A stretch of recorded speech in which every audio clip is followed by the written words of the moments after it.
Welcome to Take Another Look with Guerdah Felix and Melanie Taddeo-Nxumalo with a genuine conversation about what's missing from the human connection. Let's join Melanie and Guerdah now. Welcome, everyone. Welcome to another episode of Take Another Look. My name is Guerdah Felix, and my co-host is Melanie Taddeo-Nxumalo. Hey, Guerdah, how's it going? Hello, Melanie. It is going very well. Today, I have the pleasure of interviewing Melanie. We want to know more about Melanie, and we want to know what makes her the person that she is. I have, of course, some questions, but before, I'd like to start with some comments that were made about Melanie's book. I will read two of them for you. The first comes from Krista Rowan. Melanie's ability to help people realize their capabilities and live their full potential is truly inspiring. Not only does she advocate for others, she leads by example every day, representing what's achievable. Melanie is a beacon of hope and courage for anyone who doubts what is possible.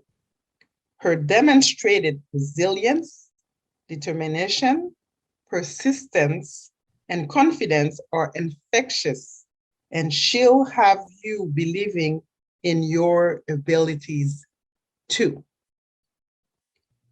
Now, that was the first one. The second one, Melanie has always been the optimist.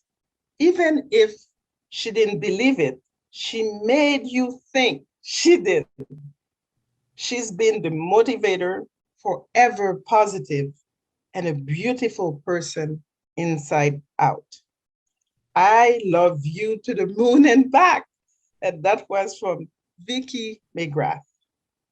Those are only two comments from many different comments from Melanie's book called My Unforeseen Journey, Losing Sight, Gaining Vision.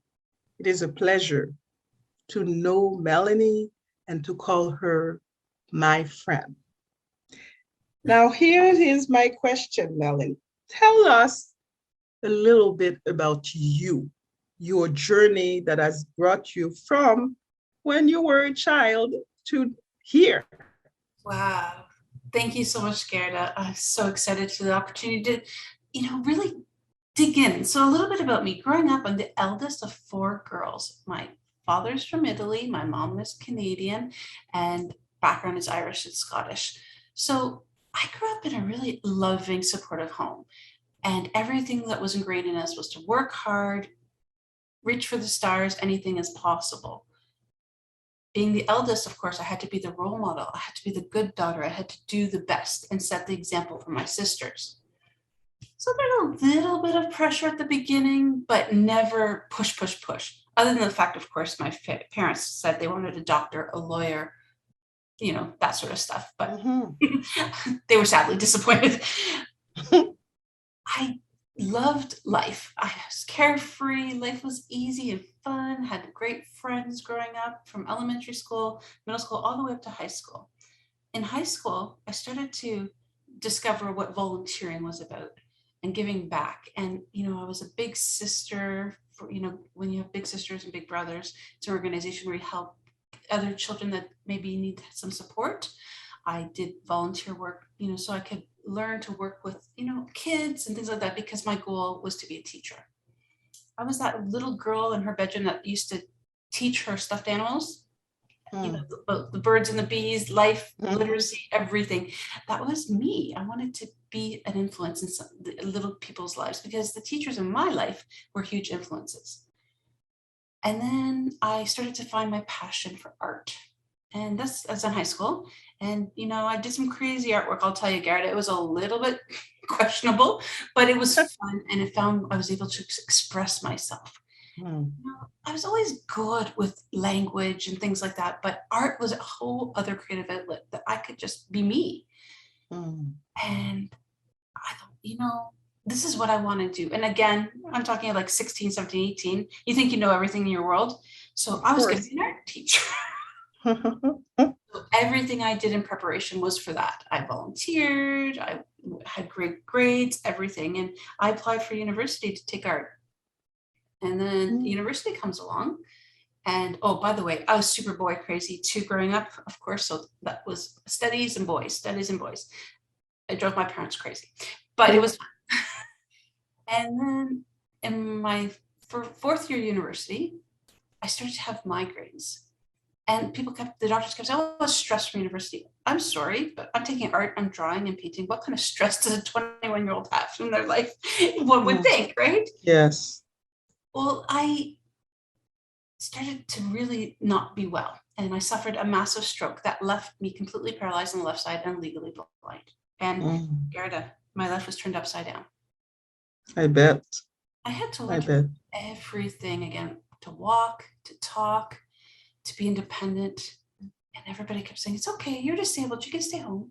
And I kept thinking, what? I'm 21. I have my whole life ahead of me. I'm not going to stop.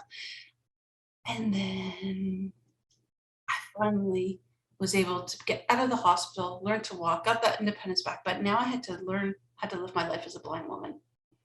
So not only was I now way out of where I was supposed to be on my schedule of life, I had all these extra barriers up. And people just thought it would be okay for me just to sit back and do nothing. But my family, they always say I'm stubborn. I like to say determined. It sounds a lot nicer. But yeah, okay, stubborn works too.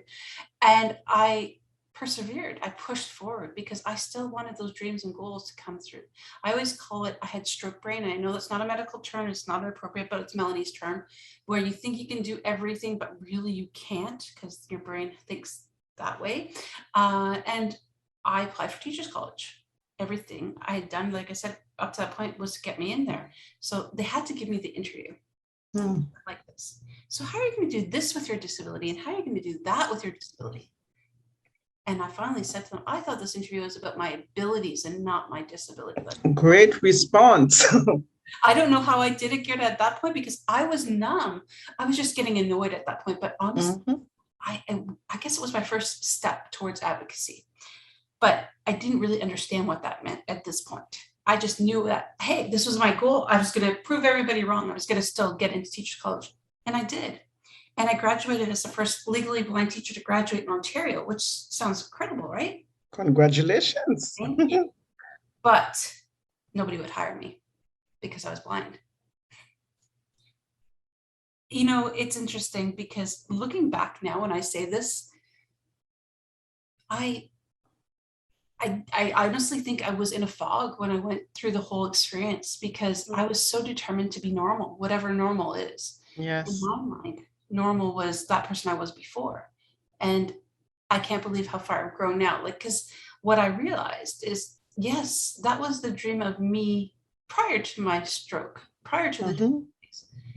But if I clung to that, at least I had some identity. Yes. Yes. And what a journey. What a journey. Now, I know you. I have the pleasure of knowing you. And I know that you work very hard. Being the first child in your family, how do you think that played out in your life? Well, I always knew I had to lead by example.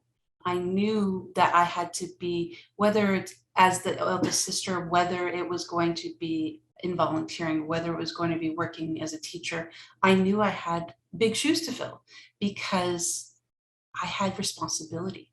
And that responsibility, I think, taught me a lot, but also probably put extra pressure. Absolutely. And what were those pressures? Or what are they now? Well, of course, to be the very best that I could be back then.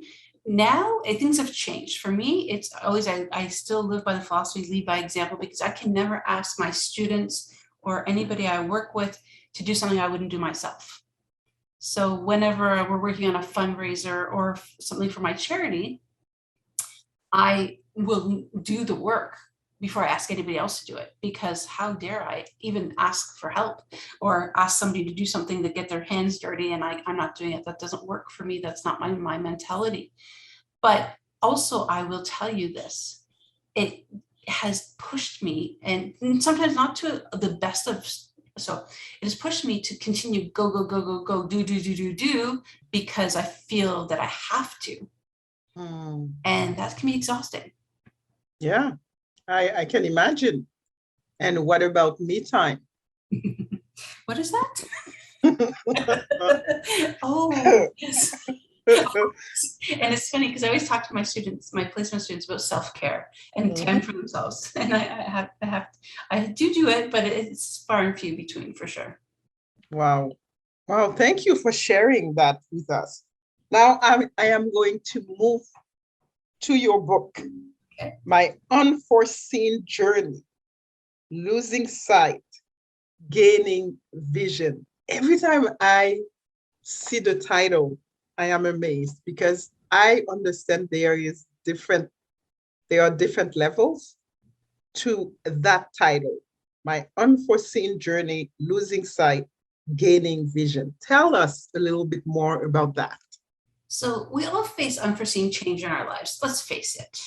It's the change we never planned for. So whether it's a breakup of a relationship, a loss of a job, a death in the family, something you have no control over. And definitely having this stroke and becoming blind was one of those situations. And the way I look at it is like as if it was a journey. So it's unforeseen, but it was a journey. And of course, losing sight is obvious. I lost my eyesight, but what I gained was inner vision. I really learned a lot about myself, about the world, and about others through this. So it's interesting because when I say I lost my vision, people think, what? But I lost my eyesight. I didn't lose my vision because my vision is in my mind. It's not the eyes. So I thought, it was, we were playing back and forth with it. I had a lot of different ideas, but I felt this one encompassed exactly my journey in one statement. Yes, and it's a beautiful one. I can tell you that because the title alone invite the readers in to see how did you make it?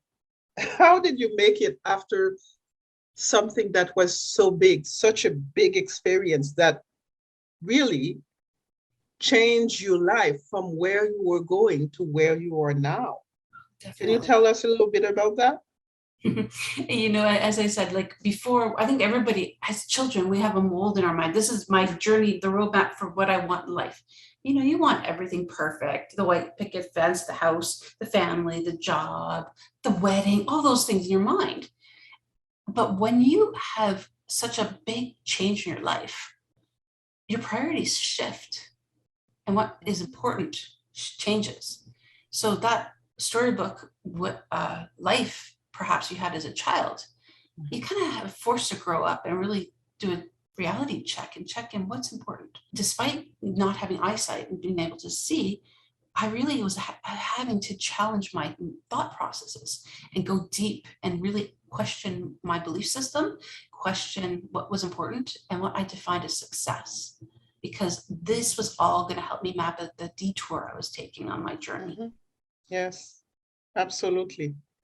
Now I will read the passage of what you said, and this is page 35 in the book. And you wrote, when the choices are taken away from us, we need to understand there may be a good reason. Although we may not like it, there is wisdom in being mindful about the way we communicate our circumstances, needs, and frustrations with others. And it is critical we develop healthy coping strategies for our well-being as well. 2 questions from this. Have you found what was the good reason was? 100%. Now I can say this. Oh, okay. Okay, so Gerda, I really feel I come from the mindset, and this has only happened, I'll be honest, since I was writing the book and really understanding my purpose.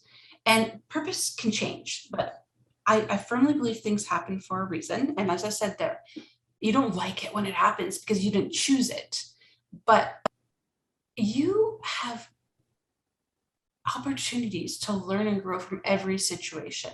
So if you're faced with something terrible or traumatic, yeah, we can complain and sulk and bitch about it and, why me and all that. So you absolutely have the right to do that. And I did some of that, I'll be honest. But when I was able to take a step back and stop asking why and just look at what was, I saw the opportunities start to pop up. Now, again, this took time. As I was saying, there was a lot of opportunities that popped up and I ignored them because I was still angry and bitter. And like, how dare you? Don't tell me what to do. And I definitely communicated it the wrong way. I yelled and screamed. I cried. I carried on like a mad woman. And I shut people out. And that didn't help me. That didn't empower me to do anything. That kept me stuck. So by seeing the opportunities and seeing, okay, so yeah, this is what I've been dealt. Now what? And by going, okay, well, I can sit here and sulk, or I can just say, okay, what can I do with this? I started to have a positive outlook and I started to embrace the opportunities. And then what's popped up is that not only was I able to, start my charity and help other individuals with disabilities see what's possible for them, but it's bigger than that, Guerdah. It's bigger because everybody has something they're going through. And it's just a combination of what I've learned and what I'm sharing with others that will help. And I know it sounds maybe cliche, but a world, because I think we get so caught up in our own minds as in human beings that we don't see what somebody else is going through and how we can help empower them or even just support by listening to what they're going through. We don't have to be told, we just have to be there to help empower each other to be our best us. And I don't think I would have seen that. I really think, it's funny, it's like gaining vision. It's not about seeing it. Like sometimes people think I see it. If you don't see it, it doesn't exist. I'm sorry, that's so not true. But yeah, for me, that's it. And yes, no, definitely, I was very angry at everybody for taking my choices away because my family made the decisions for me. But when I started to take that power back and make my own choices and ones on my terms, life changed. Beautiful, beautiful. Can you share with us some coping strategies that you have developed along the way? Definitely. So feel your emotions first. It's okay to cry. It's okay to get angry. Because if you don't, you push them down. Okay, so this person, feel, it's okay to feel. I started to journal. And I can tell you it was very interesting because I couldn't see anything, right? So I was writing. I couldn't tell you what I was writing because I couldn't see what I was writing, but I was writing. And as I started to put the thoughts on paper or on a recorder, that started to become my new coping thing. It was like I was letting go of what I was thinking in my mind and putting it out there to the universe. And it was okay if it was negative thoughts. It was okay if it was positive. It was okay if it was confusion. But it wasn't in my mind anymore because when it's in your mind, that little voice takes over and baby, you can't do this. You're bad. You're terrible. You should. And that gets in the way. It just clouds your judgment. So, and then self-love, really having to learn. For me, it was almost like somebody had died, Guerdah. The person I was before had died. I wasn't that person anymore. I had changed immensely. And I had to grieve for that old Melanie and learn to love the new Melanie. And this was a journey and this was a process. And it wasn't easy because there was a lot of things I didn't like, i.e. being blind. Yes. But Yeah. You do those 3 main things, I felt like it was some great coping strategies for me. Well, thank you for sharing them with us. Now I'm going into game plan. You wrote planning. If you are someone who tends to go with the flow, it may take a little to get used to. However, I encourage and challenge you to try.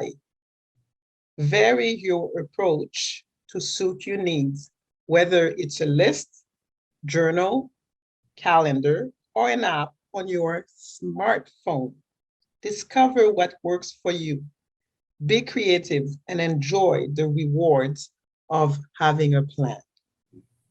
Now, you know where I'm coming with this. Yep. If you are someone who tends to go with the flow, it may take a little to get used to.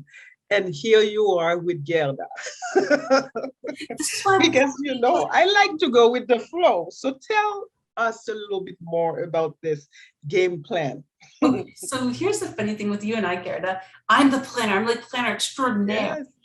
But you go with the flow. So we even each other out. There's, you know, a little bit of both, best of both worlds. So for me, putting a plan together gives me control over the situation. And remember, I told you I lost control. I didn't get to make my choices. There's a lot of things I didn't have control over. This was me taking my power back, whether it's just a simple list, putting a plan together that you set dates and times for certain things. And you can start small, but I can tell you, I plan every aspect of my life when it comes to important stuff, things I want to accomplish, because I'm very goal oriented. I wasn't before, but yeah, I was very much go with the flow, have fun. I was doing art, right? Like, go, I'm feeling the creative streak. Let's go paint. Let's do this. But then it's like, I need to learn to walk. Okay, physio from this time to this time. Let's go. I've got to get it. And so I don't know if that started it, but then I noticed with other aspects of my life. So wanting to go to teacher's college, okay, I had to prep and do stuff. I had assignments to do. There was deadlines.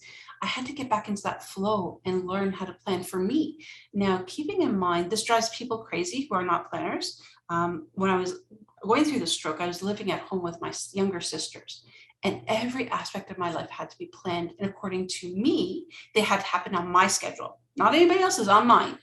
Now, you can't do that. You have to be flexible. At the beginning, I was not. And I had to make sure everybody was part of my plan. And that doesn't work. Because again, those people go with the flow, don't get it. And it can upset a lot of people. But for me, when I moved out on my own, having a plan was instrumental in me being able to be successful. So there's that fine line of over the top and a plan. So again, start small, a quick little list, maybe, you know, deadlines, putting reminders in your phone. But this will help you achieve the big goals. So for me, it was starting a charity. It was writing my book every Sunday in the afternoon. I spent the afternoon writing at least 2 chapters of my book. And I had it mapped out. I knew exactly what I was going to write about, all the points, but I needed to put it to paper or to the computer. And without that plan, it would have taken me a lot longer. So again, not always for everybody, but if you step out of your comfort zone of go with the flow, because trust me, go with the flow is good in a lot of aspects. But when it comes to achieving your goals, a plan for me is instrumental.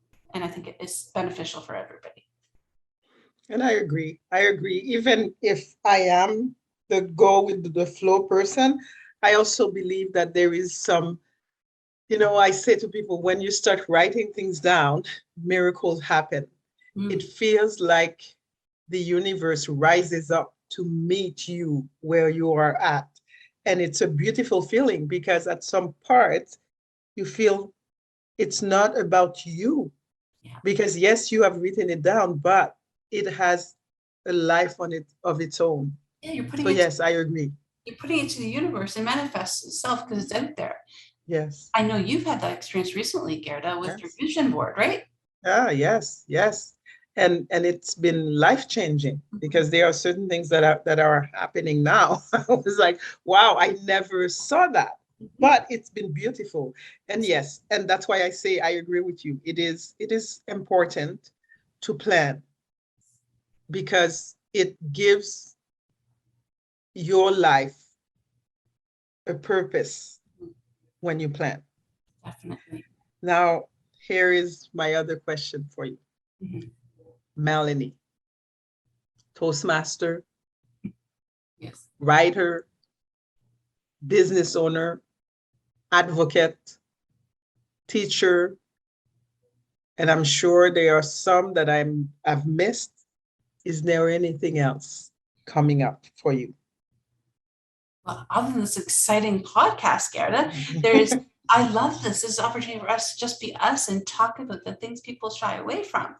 And for me, honestly, Guerdah, there is something out there that I know we always talk about our purpose, and my purpose is to help others achieve their goals and to see their worth, whether they have a disability or not. That is my purpose, I know, but it's manifesting in different ways. So I started with charity. I started with my students. I started with my sisters growing up, but now it's bigger. I feel that it's more about bringing inclusion to the world. And again, I'm not quite sure how that looks just yet, but I know there's more. So my purpose will evolve and change, and I'm excited about the journey. Yes, and I agree with that too, because many people have met people who know you. This is what usually comes up. Melanie saved my life.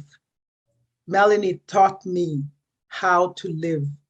So I know that you are doing a wonderful work in the world. And knowing you, working with you, I see it, the way you work. I see your example. And the world needs you, because you have that special gift that everybody needs. Thank you so much. So thank you very much for being here, for, I would say, for answering my questions, because of course I am curious to, the development of your life, to bring you to the person that you are today. And thank you for sharing with us. We will probably do more of that later on, because I think we've touched on the tip, and I believe there's so much more because yes, you are a big advocate for diversity and inclusion, and you live it. So there is definitely more to say about that. Thank you very much, Melanie. And don't forget, payback, my friend, you're next. There's so much more. Audience is you, because Guerdah is amazing. Well, thank you, Melanie. And that brings us to the end of this session or podcast, and we will see you